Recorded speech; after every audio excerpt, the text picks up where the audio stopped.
I'm going to do my best not to talk too much. As many of you know how hard that is for me.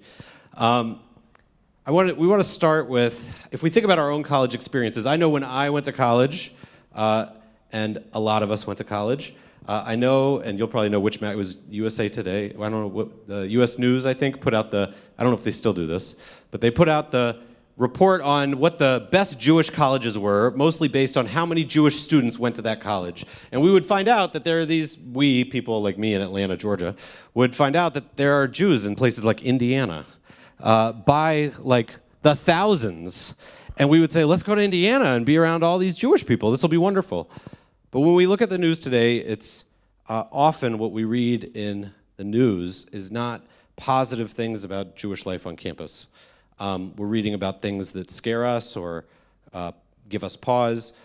So I wanted to give you the chance to tell us, not from headlines, but what is Jewish life on campus like? Before we get into our topic of anti-Semitism, let's get a fair feeling of what is Jewish campus like? What is Jewish life like on campus? Is this okay? It's working. Yeah, go ahead. Hi, everyone. It's a pleasure to be here. Thank you, Rabbi, for the invitation. And of course, it's a pleasure to be here with my friend and mentor, Jen.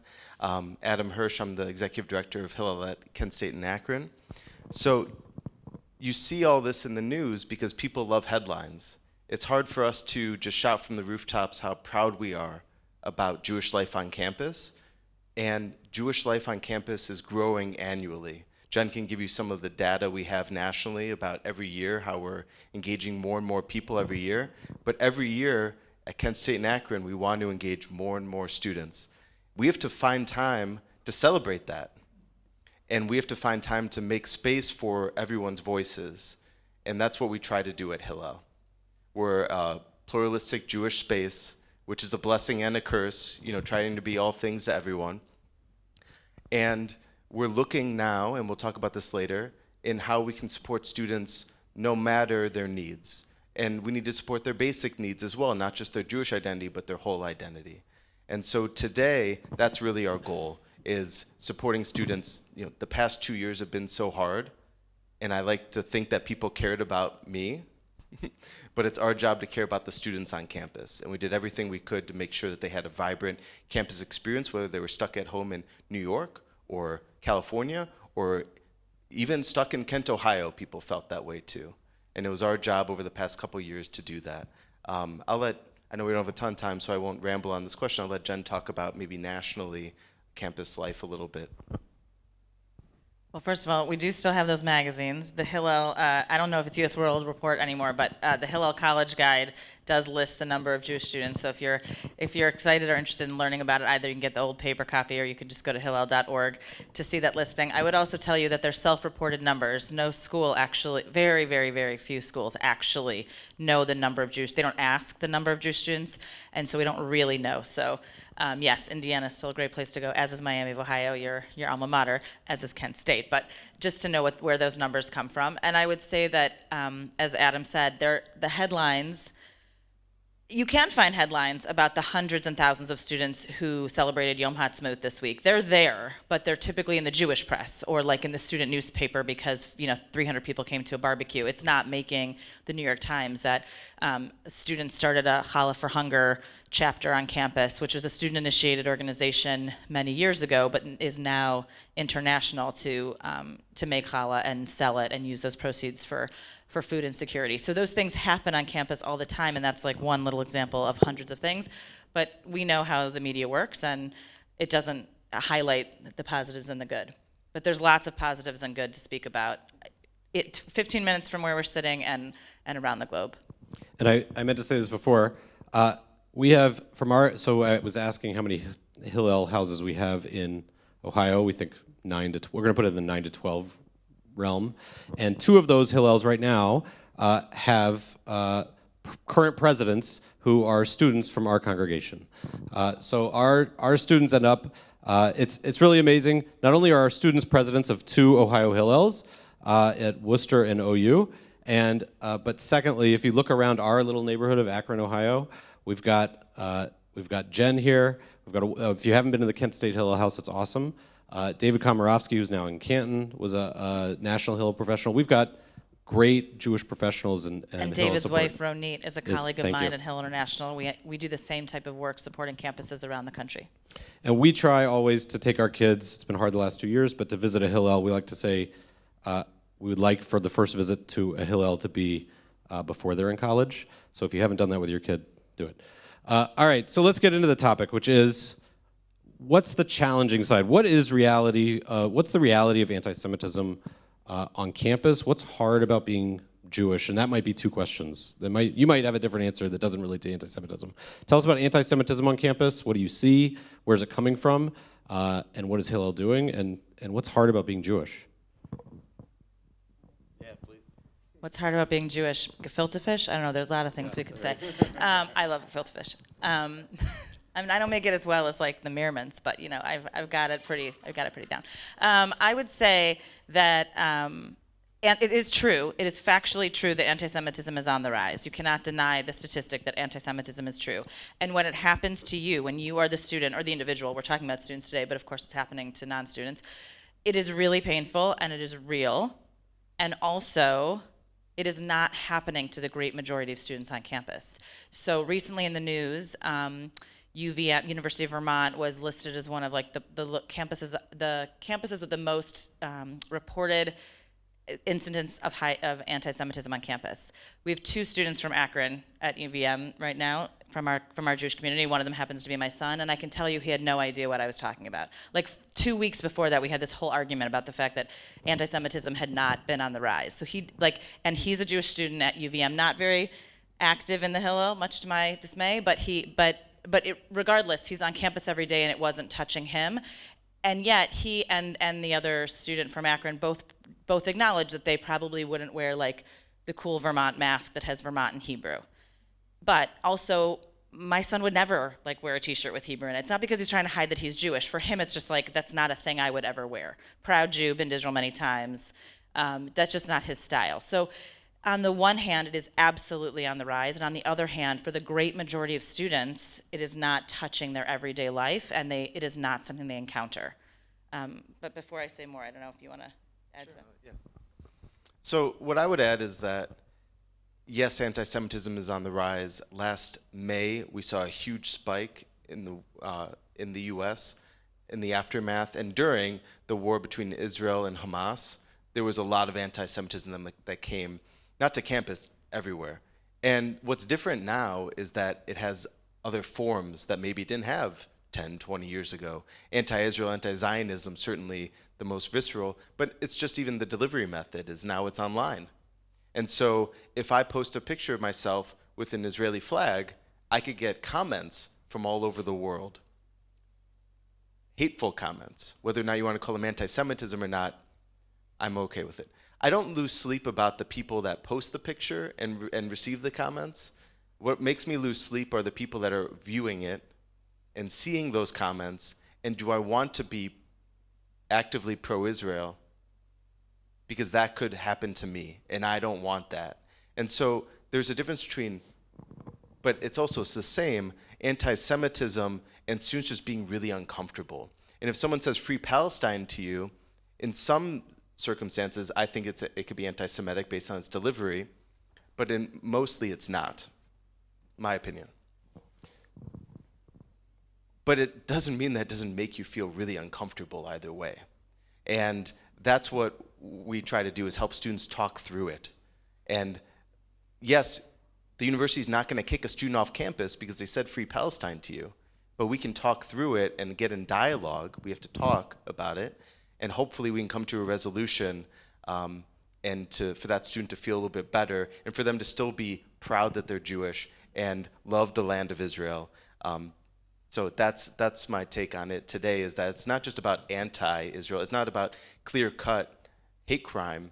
It's about we should feel comfortable, and at times we don't. Just for us too, but as I said, we have to care about the students on campus, and at times they don't feel like they can be proudly Jewish. And if there's hate towards the Black community or the Asian American community, our students feel like that affects them too. Maybe I can't be proudly Jewish because there's hate towards other minorities also. Just want to add, I know we have more questions, but what's interesting and good about students who grow up in Akron is that likely, I grew up in University Heights, I had a lot of Jewish friends. My diversity experience when I got to Syracuse was meeting people that had never met a Jew before or never met a black person before. I did not understand what they were talking about because I went to a very diverse high school where many of you went to school as well, to Heights High. In Akron, you are often the first Jew someone meets. So when you get to university and you have that experience, it might not be so uncommon to you, but many, at Kent State, students who come from Cleveland have this shock and horror experience that they're the first Jew that someone meets, and they don't know how to talk about being Jewish because they've never had to explain it before because it's just so common in their community. And that's a unique experience for Jews in a lot of places outside of certain cities and certain populations. Because I'm not talking to you. I would tell you that it's technically Shabbat doesn't start till 8:10, so I brought my statistics on my phone just in case it was needed. I needed backup. But in any case, the other thing I just want to say is that you said what's difficult about being Jewish. I would also say that when we think about the things we want our students to know, we often talk to them about it at home. If you think about teaching your kid to drive, you don't just send them to driving school and sweet, here are the keys to my car. You spend a lot of time with your kid to teach them how to drive. And I don't know how frequently our Jewish families are spending a lot of time talking to our children about what it means to be Jewish, not just going to synagogue and going to your grandmother's house for dinner, but what does it mean to be Jewish? Why is it important? How do you talk about it? Is Israel a value of yours? So we see students who end up on campus expected to defend the Jewish people by the community, and they've never been given the tools. And, oh my goodness, I don't really know. This is terribly embarrassing. But I would just say that students if you are. had an iPhone, it would be, I know, it's true. Students are expected to defend Israel, and that yet it's likely not discussed very frequently at home. So we've taken our children to Israel many times because it's a strong value of ours as a family, and I want my children to have personal experiences in the land of Israel to speak to. But often families don't go deep into the Israel issue with their children, and then their children get to campus unprepared to experience and discuss it, and then it's Hillel's job. All of a sudden you're an 18-year-old learning to be a young adult, and the lot is thrown at you, and yet you haven't had the tools. And we don't do that with a lot of other topics. The other topics that are important to our family, we tend to have a more concerted effort to bring that information forward in a different way. So I want to push back on it a little bit and say, when we look at life as Jewish adults in Akron, we've got a great relationship with the mosque here. We've got a great relationship with the gay community here. We've got especially the progressive world, not really where we find challenges. But on college campuses, that's been different. So my pushback is, I don't know that as somebody in this environment right here, I know how to train my kid for some of the pushback that we're getting from people that in our circles are our allies. And I feel I hear, which I want you to explain a little bit. Can you explain where some of this, because so far we've just talked about anti-Semitism as anti-Semitism, not as a specific type. So where's it coming from? And specifically from those progressive circles that maybe in our environment, we wouldn't expect our progressive friends in Akron necessarily to be a place where we have to prepare our kids to defend Judaism. But on a college campus, it seems like we do. Can you explain a little bit of how does it come up in these progressive circles? Yeah, when we talk about anti-Semitism, when we think about a visual, when I close my eyes and I think about a visual of anti-Semitism, though it's scary, and a lot of our partners on campus, they would view the same way, is they think of pitchforks, swastikas, alt-right, extremism, anti-Semitism. But tonight's topic is about anti-Zionism, which is more of an anti-Semitism coming from the alt-left. And if you're not in the Jewish community or pro-Israel community, you don't even know what that is.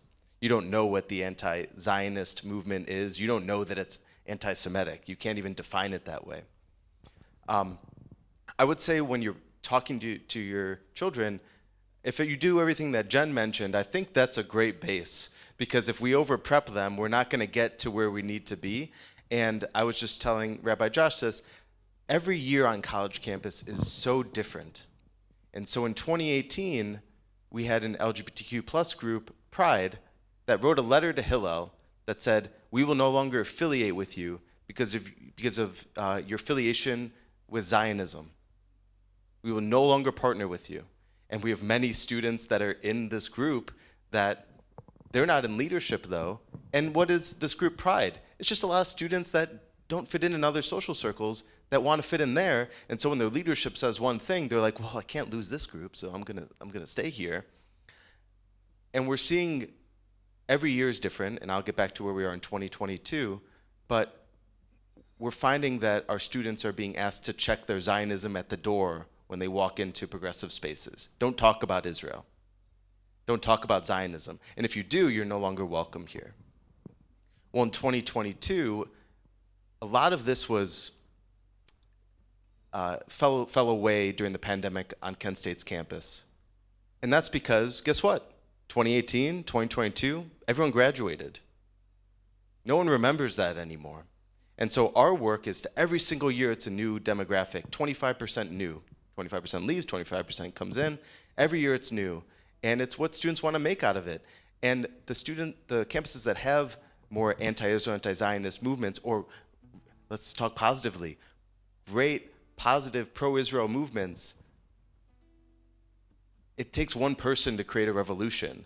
And these students on campus, today, there's dozens of students that love Israel, that could talk to you about it.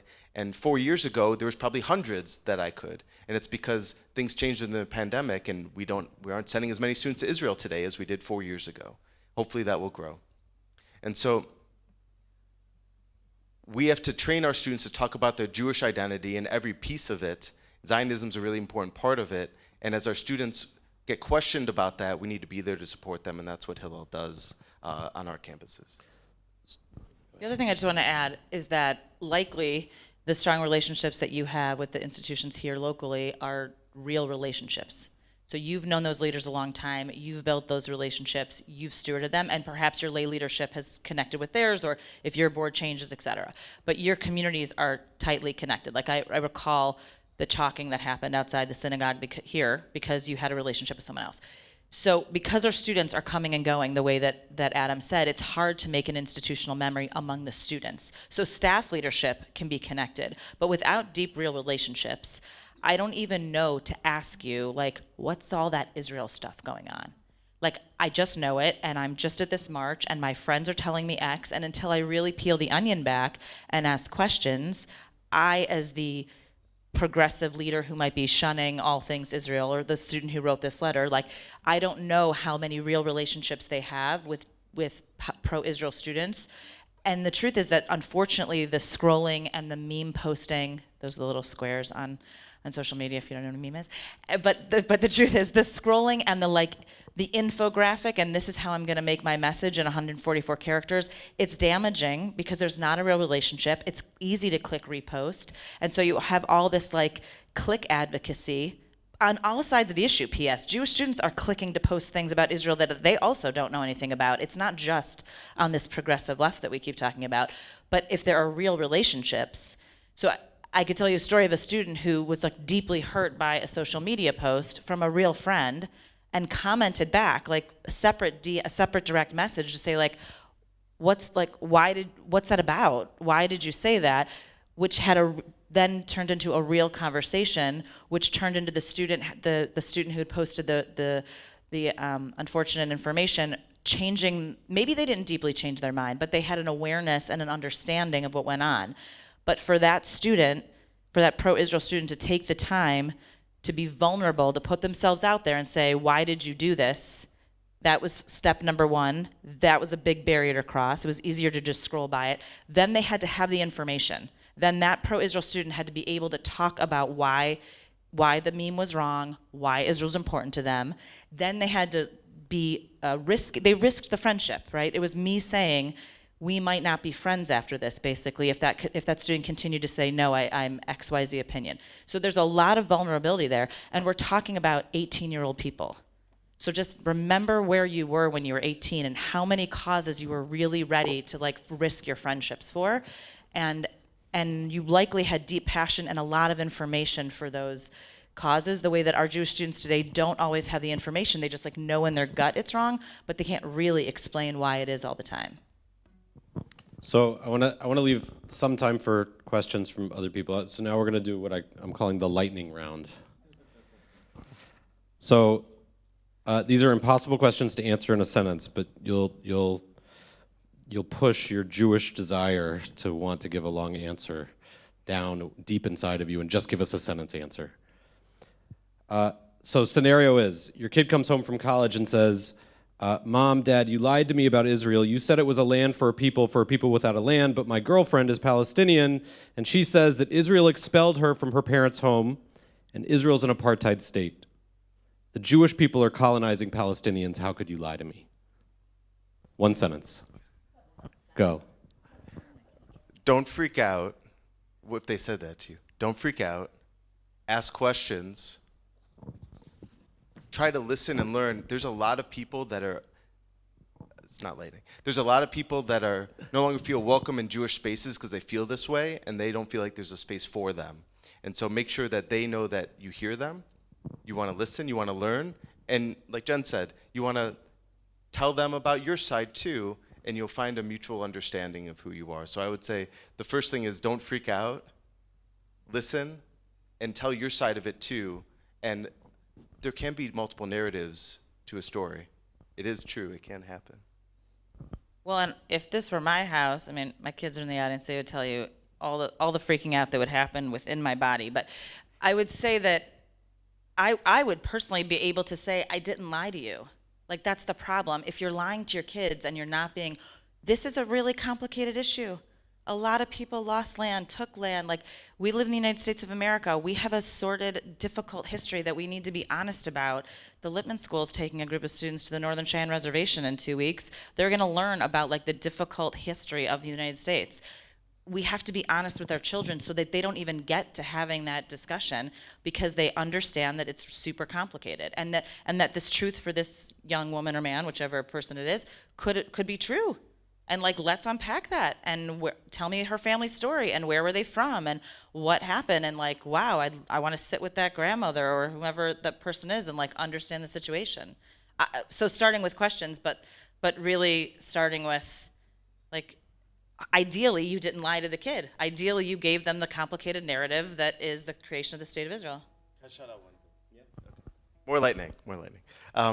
So I just want to announce one thing that we do at Hillel over the past 5 years. We took a 2-year break during the pandemic, but we'll still do it. In 10 days, we're taking a trip of 20 students, 15 not Jewish, 5 Jewish students, to Israel, grant funded, all expenses paid, because we want them to see Israel through their own eyes.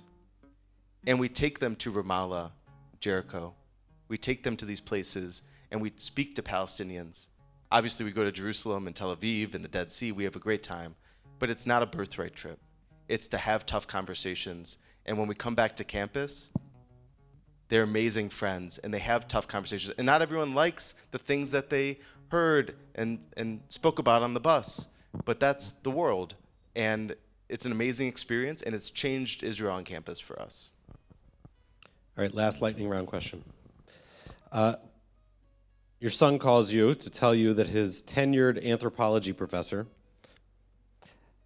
has assigned a paper as follows. Explain how Israel is the 21st century South Africa. How do you respond? As Hillel professor, I mean, as a Hillel person, so it's, because they're on campus. I'll change the question in the moment I have that right. So they come to Hillel and they say, the professor's assigning this. What does Hillel do? First of all, the fact that they came to Hillel is fabulous. Like, that's already because if they really did call you, the first thing you should say is go to Hillel, because there are ways to be reporting this and there are methodologies and mechanisms in place for students to take it up the proper food chain on campus. And I don't know how many of you have ever worked on a university campus. Like, it can be a very complicated, big, large ball of red tape, and you really do need to know where to go. And there are processes in place, and Hillel professionals can help you walk through it. I think you intentionally listed that the person was tenured. I think that was intentional to say this wasn't an adjunct professor. And I think that does allow someone a bit more flexibility in what they'd be willing to assign for a student. And then ideally, the Hillel is going to help that student talk to likely the professor, and then the department chair, and then the dean, and then possibly the ombudsperson on campus. It's likely the assignment is still going to It's not to say that any number of phone calls to any number of departments is going to get the assignment taken off the curriculum, but to make sure that it's documented and that the student speaks up for themselves and the student goes through the proper channels. Again, super vulnerable. You've got a 19-year-old student who's going to talk to their professor, likely by themselves. Maybe the Hill professionals involved, maybe not. But I had a student like my second year at Hillel 100 years ago who was, it was a long story, but she was invited to speak on Judaism, Israel, and the Israeli-Palestinian conflict in 20 minutes. And then the next week, a lobbyist from CARE, do you know CARE is a pro-Arab organization, he was going to come in and give the Arab side. This is like a professional adult who was a professional lobbyist, and then the student, and the professor knew that she was Jewish because she wore like like a Hebrew t-shirt or something to campus one day, or he saw her on campus at a rally or something. Totally inappropriate, right? Who is the student to be able to do that? So in the end, she did a little piece, I did a lot of a piece. We were able to give out resources to students, and we were able to sit in on the conversation the following week when the other professional presented. So it's not always going to go right. You're not getting professors, that professor's likely not being fired if that's like where we want this to go. That's not happening, most likely. But there are ways in which to report it, and I don't know if some of you may have seen the ADL report that came out in October, and then another one that came out just recently. Those are only the reported incidences. So if it's not reported, then we have no way of knowing how many other students were uncomfortable. So for sure, find Hillel, get their support, and go into the administration. I can do this lightning because Jen took a lot of it. I'd say that to the student, thank you for coming and telling us about it. We're likely aware of it already. We're going to write, we're going to write a note to the provost, the president, VP of Student Affairs on our behalf, on the Jewish community's behalf. And I want you to know that this professor is probably not going to get punished or anything, but that doesn't mean that we're okay with it. And we will advocate for you and the Jewish community. So I want to take questions. We'll take lightning round questions. In other words, we'll take a couple questions and then we'll let them answer them for time's sake. So let's take a question here, and then Marty has a question. We'll take maybe one more. Okay, thanks. Thanks for coming. I invite both of you to Forum 360 to talk about this. But you mentioned that as I understood it, Free Palestine is not necessarily anti-Semitic. Could you talk about that? Hold on, don't answer yet. Don't answer. Marty, ask your question. We're doing it. And then we'll have you answer them all together. Among the dozens of questions I could ask, I would just ask this one. What would it take if every Hillel in the United States provided free books to any student who wanted them, books written in defense of Israel by esteemed authors, nationally, internationally known, that document in easy-to-read language the defense of Israel that I think they are maybe not getting otherwise. For example, authors like Barry Weiss, Phyllis Chesler, Alan Dershowitz, Noah Tishby, Dara Horn. There are several books out there going back a couple decades and just recently published. And if every Hillel in the United States could give out one or more free books to anybody who wanted it, what would that take? Oh, a question from the daughter. We got to last question, and then they're going to answer them all together. So, as a junior in high school who recently had struggles with some, maybe not necessarily anti-Semitic comments, but definitely anti-Zionist comments with the not most recent, but recent conflict with Israel last year, are there programs in place or anything like that educating non-Jewish students on the issues? Because something that I found during that last year was that most of my peers and friends who were just posting whatever they wanted had actually no education on the topic. And I was educating a lot of people on a very complex issue I'm clearly not an expert on, and I kind of had nowhere else to send them. So I'm curious about if there are programs or whatever else in place. All right, so 3 questions. Free Palestine, books, and Zionism for non-Jews. That's the way I put it in my head. Okay, don't kick me out if I don't answer the Free Palestine one right. So I would say, again, it's in certain ways, right? So if someone said Free Palestine, from the river to the sea, Palestine will be free, and sure, it can get to a point of anti-Semitism, and that wouldn't, or anti-Zionism, that would not feel good to me.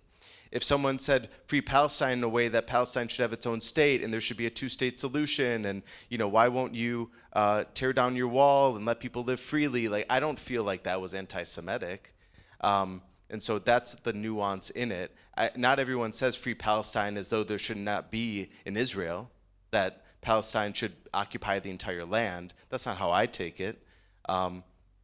That's how it's said many times, of course. But that would be my first reaction to your question about how it's not always anti-Semitic.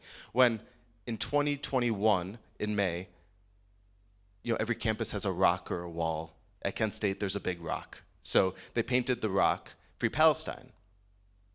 We painted the rock, peace in the Middle East, or Israel, love and peace, or something. And then a second later, they painted again Free Palestine. So the message itself I didn't feel like was anti-Semitic. I felt like it was just a battle back and forth. But we didn't paint that over because we felt Free Palestine was anti-Semitic. We just wanted to get our own message out there. That's my reaction to the Free Palestine question.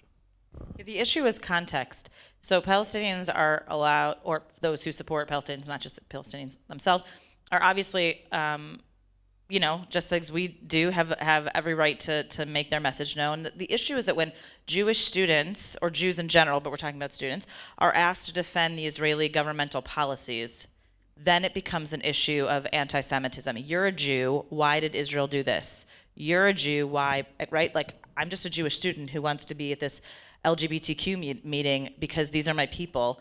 I shouldn't be asked to defend the decisions of the Israeli government, the same way that we don't necessarily in this room all want to be defending the decisions of the American government, current or past, right? So I think that's where the change happens in terms of where you would put a filter on, is it anti-Semitic, is it anti-Israel, is it anti-Zionist? It depends on the context of how it was said. And certainly, Adam's point about the piece of land, it makes all the difference as well.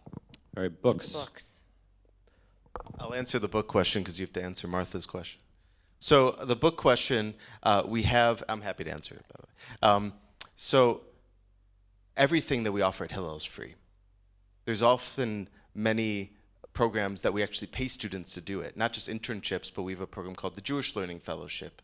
We have the Israel Learning Fellowship as well, and we'll give out materials like this.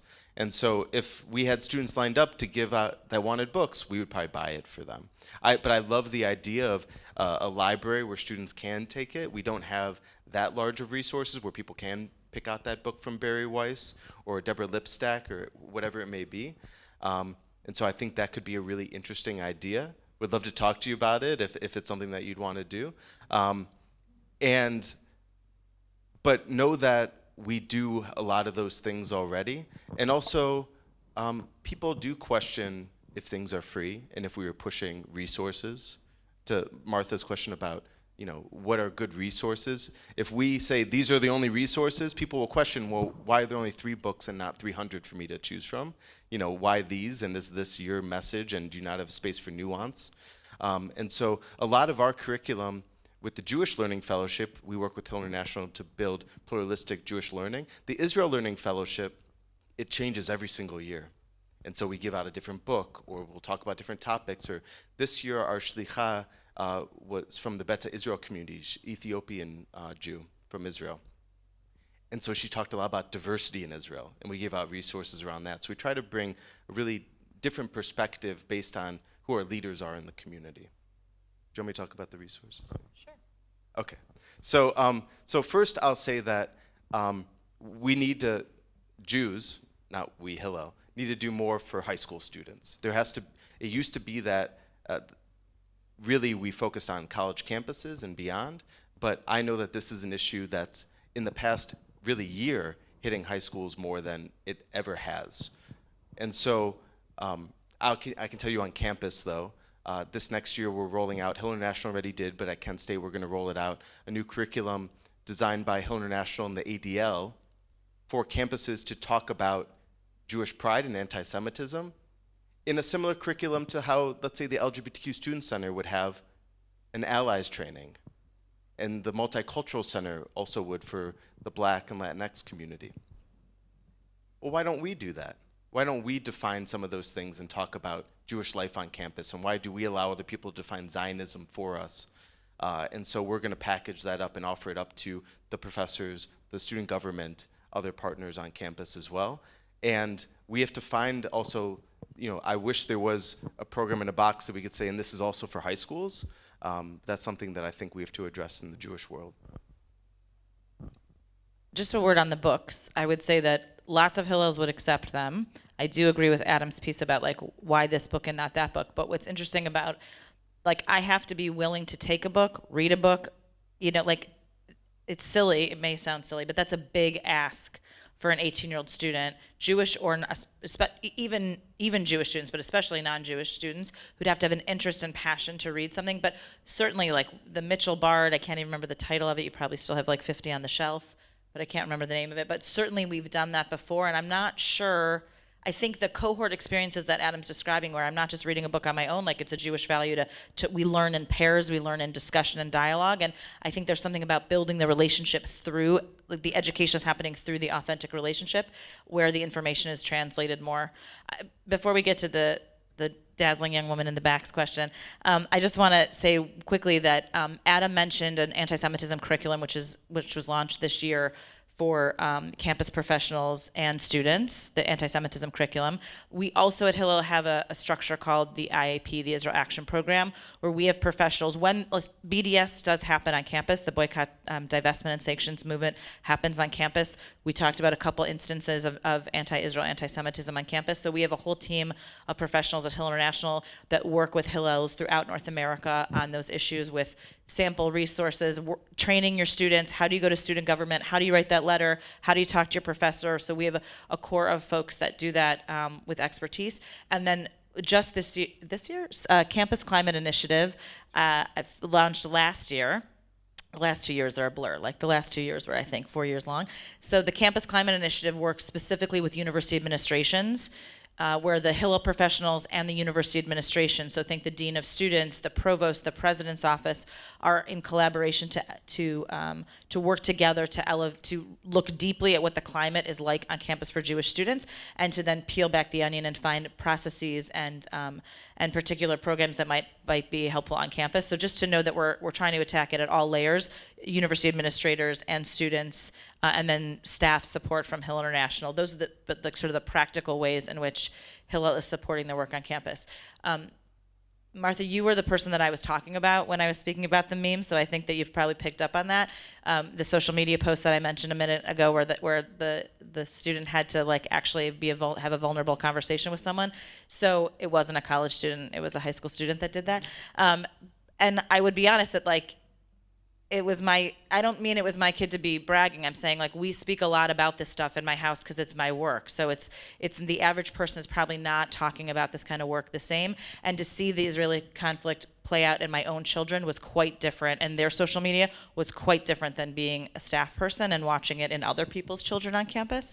And there are not enough resources to educate non-Jewish students about what's going on in Israel. So the trip that Adam mentioned happens at, I think, like 70 campuses do the Maccabee Task Force trip, but it's only 20 non-Jewish students, and they tend to be per campus, and they tend to be student leaders. You're not just taking any non-Jewish student on campus. The point is to take student government officials and campus leaders, influencers on campus in the non-Jewish community, for whom they will come back, and that story and that experience will be a force multiplier to the other students, the non-Jewish students on campus. So to answer your question, we don't have enough resources for non-Jewish students yet, but the anti-Semitism curriculum that Adam just mentioned that is launching is the start to something like that.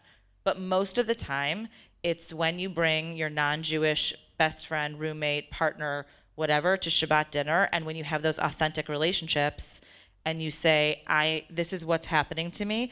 And I would just, one thing that we said earlier, this is sort of off topic of this particular question, but when I said earlier in terms of preparing Jewish young people, if you have African American friends that they're talking to their children at a very young age about what the world thinks about black people. It is an unfortunate and terrible reality in our country, but this is where that community is forced to prepare their young people about what it's like to grow up black in America.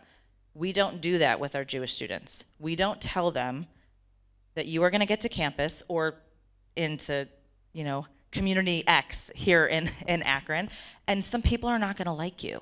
And you're going to see a swastika sometimes, and you're going to be uncomfortable. Okay?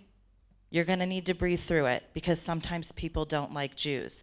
Every time there's a swastika on the bathroom wall, the president of the university is not going to make a statement, because at Kent State there's 25,000 people plus faculty staff. It's like a city of 50,000 people when school's in session. And of those 50,000 people, some of them don't like Jews.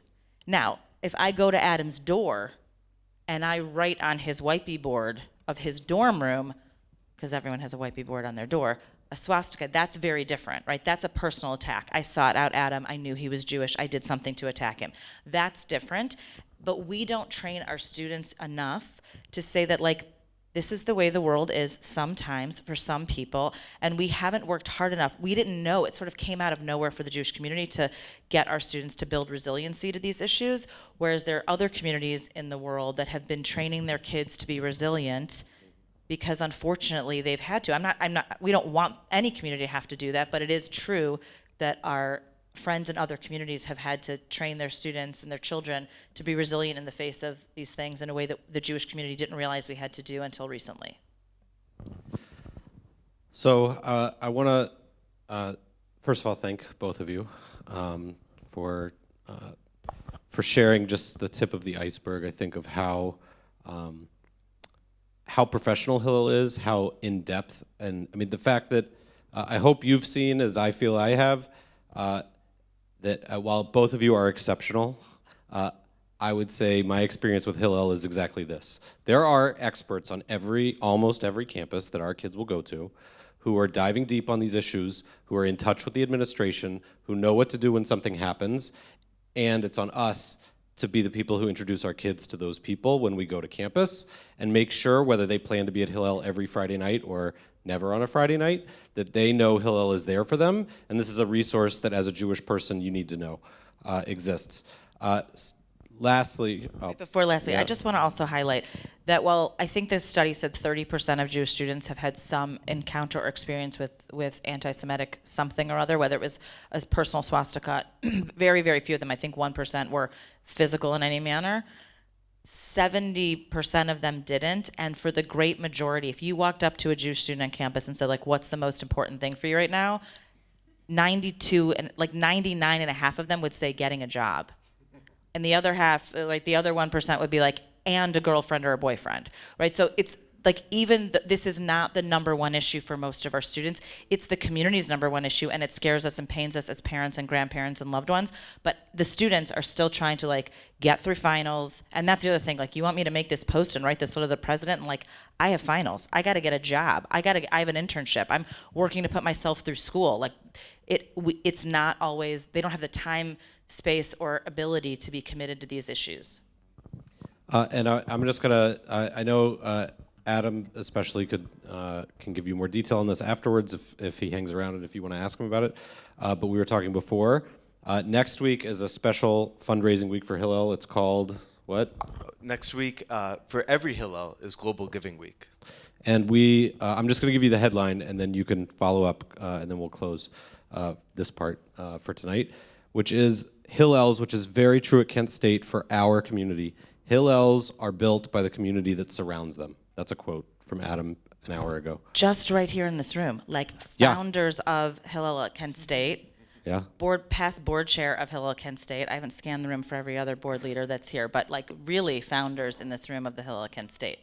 So it's important to know that because we build the Hillels that are closest to us. It's not on the parents of the students who go to Kent State or Ohio State or Miami. It's on the community that surrounds it. We have great Hillels around us, great professionals, and these are like another synagogue in our community that we want to exist because we want Jewish students in our area to have all the resources that we've talked about for everything from Rosh Hashanah to anti-Semitism to getting a free bagel during exam week. So Thank you again. We hope you'll hang around for a little bit for the Oneg, and people maybe can ask questions.